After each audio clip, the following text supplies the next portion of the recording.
We're talking about Crime Stoppers on our morning show today as well. Jared Wilson is here, representing not only the Richland Center PD, but he is the Community Resource Officer at the Richland Center High School, and Crime Stoppers. Good morning. Good morning, Phil. How are you? Good to have you. So Crime Stoppers is, that's a subject that's near and dear to you, isn't it? Yes, it is. January is Crime Stoppers Month. I'm fortunate to have been selected as a law enforcement representative to meet with the board of Crime Stoppers. Investigator Tyler Barr from the Richland County Sheriff's Department is the other representative. And being on the board, it's benefited the local law enforcement greatly, as well as the school district, with me being the CRO there. We don't hear a lot about what goes on behind the scenes, but Crime Stoppers is pretty important to this community, isn't it? Absolutely. It's a nationwide organization that helps local law enforcement solve crimes. You know, we arrive at a scene and process the scene, and maybe we can't put it all together right then and there. We'll put out a ad after we meet with Crime Stoppers and ask them if maybe we can promote an award or a reward for citizens to come forward to help us in solving those crimes. I'm sure you've seen our press releases on social media where maybe we upload a photo of a person, a masked person, and just to see if someone could maybe link the missing pieces for us. Yeah, is it easier now with social media than maybe it used to be? Oh, yeah, for sure. Just being able to get those pictures out there. And then, you know, Chief Jones runs the Facebook site, and he's mentioned how whenever we post those, the views and clicks from the community are just tremendous on getting those shared out. What's the number that people should contact if they suspect something suspicious? So we have a couple different ways that citizens can contact us. The first one, kind of the original one, would be the landline. That is a non-recorded line at the Richland County Sheriff's Department, where dispatchers answer it separately from their non-emergency line.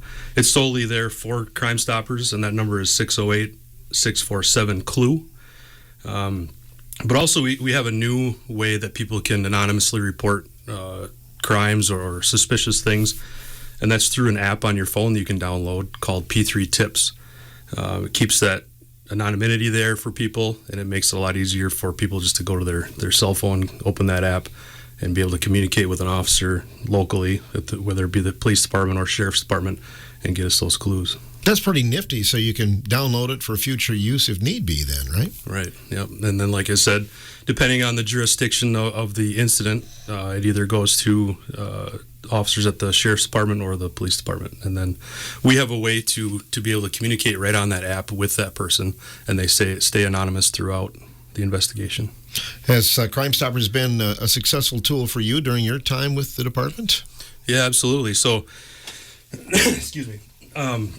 Not only, so although I am the community resource officer for the school district, we're a small department, but there are advantages to that where I still have other assignments of being able to investigate other things outside of the school district.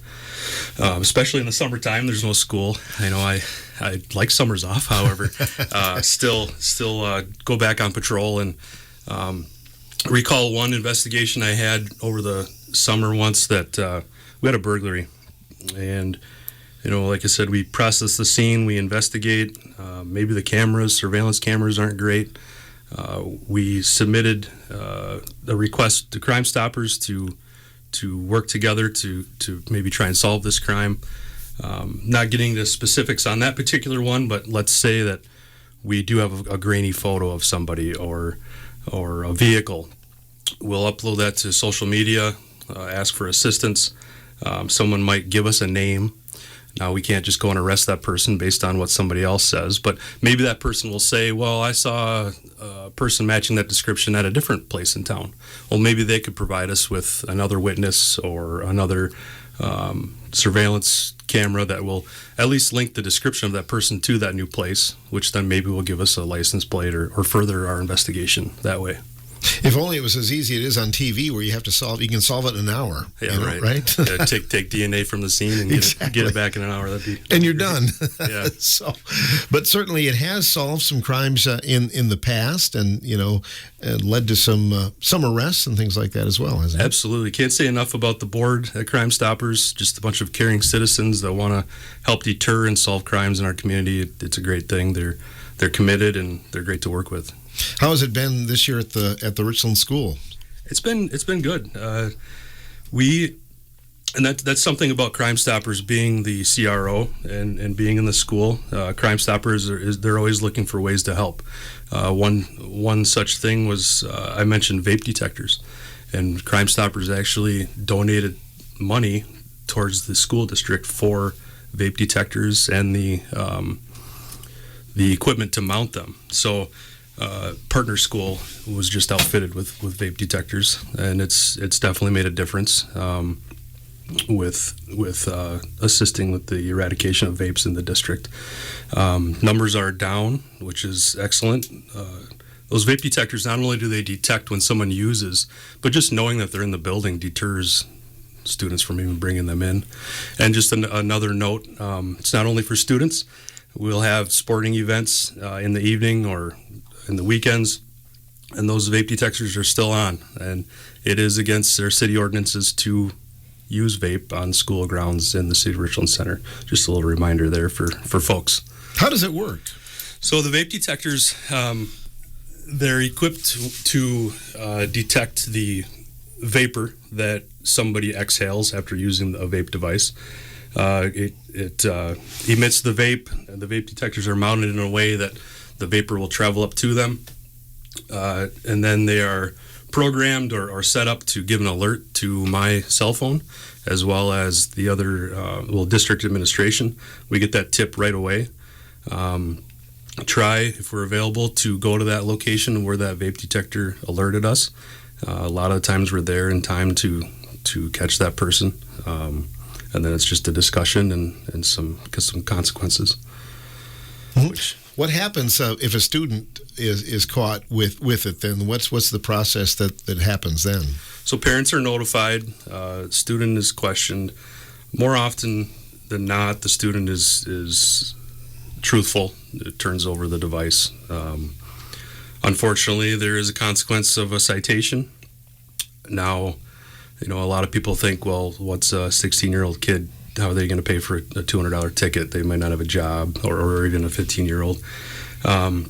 We do. I am also the juvenile offender community service officer, so I arrange community service for juveniles if it's approved at their hearing by the judge and the city prosecutor, which is a great program. Again, that way the parents aren't footing the bill of the citation. Kids serve that consequence themselves by assisting local organizations in town. Just to name a couple that I am in contact with, Okoch Humane Society, Rotary Lights in the park, as well as simple things like just helping out with the concession stand at sporting events at the high school. That's a good thing. I mean, teaching a little bit about volunteerism then and community service, and hopefully you can turn the negative into a positive then, right? That's right. And I'm not out there to see how many tickets I can write.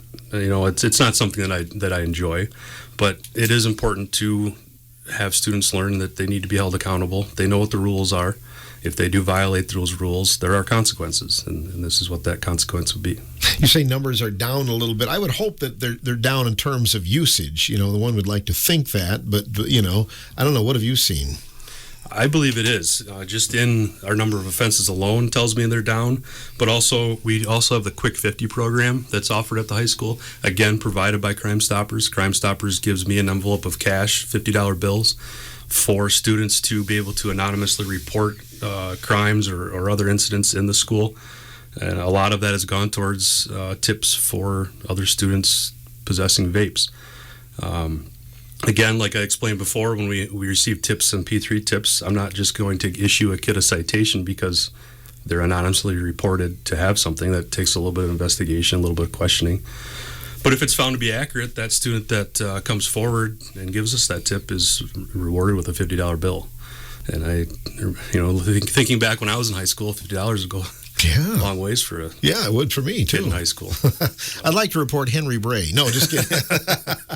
Where's he at? He wasn't in the school though. But, this isn't necessarily related to Crime Stoppers, but I know this year is the new cell phone policy went into effect. What have you noticed? Have you noticed a difference in the high school?